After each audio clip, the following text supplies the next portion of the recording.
பதிவுத்துறை அலுவலகத்திற்கு நேரில் வராமல் ஆவணப்பதிவு செய்வதை முக்கிய நோக்கமாக கொண்டு ஆவணப்பதிவுகளுக்கான மேம்பட்ட விரிவான இணையதளம் ஸ்டார் 3.0 செயல்படுத்தப்பட்டுள்ளது.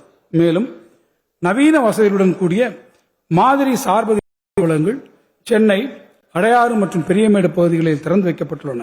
மேலும் 32 சார்பதிவாளர் அலுவலகங்களின் கட்டுமான பணிகள் முன்னேற்றத்தில் உள்ளன. மேலாண்மை காலநிலை மாற்றங்களால் கடந்த சில ஆண்டுகளாக தொடர்ந்து வரலாறு காணாத வகையில் குறுகிய நேரத்தில் பெய்யும் பெருமழை, புயல், பெருவெள்ளம் ஆகியவற்றை தமிழ்நாடு தொடர்ந்து சந்தித்து வருகிறது. இயற்கை பேரிடர் பாதிப்புகளிலிருந்து விரைந்து மீண்டு வருவதை உறுதி செய்திட அரசு நிர்வாகத்தை தயார்படுத்தும் நடவடிக்கைகளில் இந்த அரசு கடந்த 5 ஆண்டுகளில் பெருங்கவனம், புயல், பெருவெள்ளம் ஆகியவற்றை தமிழ்நாடு தொடர்ந்து சந்தித்து வருகிறது. இயற்கை பேரிடர் பாதிப்புகளிலிருந்து விரைந்து மீண்டு வருவதை உறுதி செய்திட அரசு நிர்வாகத்தை தயார்படுத்தும் நடவடிக்கைகளில் இந்த அரசு கடந்த 5 ஆண்டுகளில் பெருங்கவனம் செலுத்தியுள்ளது. 2021 ஆண்டின் வெள்ளம், 2022 ஆண்டின் மாண்டஸ் புயல், 2023 ஆண்டின் இரட்டை பேரிடரான மிக்ஜாம் புயல் மற்றும் தென் மாவட்டங்களில் ஏற்பட்ட பெருவெள்ளம், 2024 ஆண்டின் கடுமையான பெஞ்சல் புயல் மற்றும் 2025 ஆண்டின் தித்வா புயல் ஆகியவற்றை இந்த அரசு திறம்பட கையாண்டுள்ளது. கடந்த 5 ஆண்டுகளில் இப்பேரிடர் பாதுகாப்புகளுக்கு நிவாரண நிதியாக ஒன்றிய அரசிடம் 50,922 கோடி ரூபாய் கோரியும் 1,151 கோடி ரூபாய் அளவில் சொற்பமான நிதியை மட்டுமே ஒன்றிய அரசு வழங்கியுள்ளது.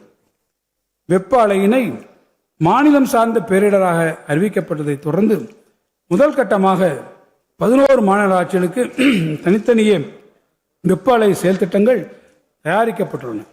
நிலச்சரிவு அபாயங்களுக்கு உள்ளாகும் மேற்கு தொடர்ச்சி மலை மற்றும் கிழக்கு தொடர்ச்சி மலை மாவட்டங்களுக்கான பேரிடர் தணிப்பு திட்டத்தை தயாரிப்பதற்காக ஆய்வு மேற்கொள்ளப்பட்டு வருகிறது. மேலும் வறட்சி பாதிப்பிற்கு உட்படும் மாவட்டங்களான விருதுநகர், ராமநாதபுரம் மற்றும் சிவகங்கை மாவட்டங்களில் உரிய வறட்சி தணிப்பு நடவடிக்கைகள் 110 கோடி ரூபாய் மதிப்பீட்டில் மேற்கொள்ளப்பட்டு வருகிறது. பேரிடர் அபாயத்தை திறம்பட மேலாண்மை செய்திடும் நோக்கோடு பெருநகர சென்னை மாநகராட்சிக்கான நகர்ப்புற பேரிடர் மேலாண்மை ஆணையம் UDMA உருவாக்கப்பட்டுள்ளது.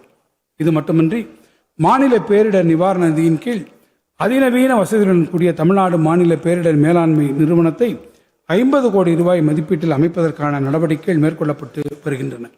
நிவாரணப் பணிக்கான நேரத்தை குறைக்கவும், அத்தியாவசியமான மீட்பு மற்றும் நிவாரணப் பொருட்களை பாதிப்பு ஏற்படும் என எதிர்பார்க்கக்கூடிய இடங்களில் முன்கூட்டியே இருப்பு வைத்திருக்கவும் சென்னை மற்றும் அதன் புறநகர பகுதிகளில் 3 மண்டல மீட்பு மற்றும் நிவாரண மையங்கள் 36 கோடி ரூபாய் மதிப்பீட்டில் அமைக்கப்பட்டு வருகின்றன. கடந்த 5 ஆண்டுகளில் ஒன்றிய அரசு மாநில பேரிடர் நிவாரண நிதியின் கீழ் தமிழ்நாட்டிற்கு 6,013 கோடி ரூபாயை மட்டுமே ஒதுக்கியது. ஆனால் தமிழ்நாடு அரசு 15,173 கோடி ரூபாய் நிதி ஒதுக்கியுள்ளது. இது குறிப்பிடத்தக்கது. இவ்வகையில் பேரிடர் மேலாண்மை பணிகளுக்கென தமிழ்நாடு அரசு கூடுதலாக 9,160 கோடி ரூபாய் நிதியை செலவிட்டுள்ளது. வணிகர் நலன். இந்த அரசு உறுதியளித்தபடி பெட்ரோல் விலை லிட்டருக்கு 3 ரூபாய் குறையும் வகையில் பெட்ரோல் மீதான வரி 2021 ஆண்டு முதல் குறைக்கப்பட்டது.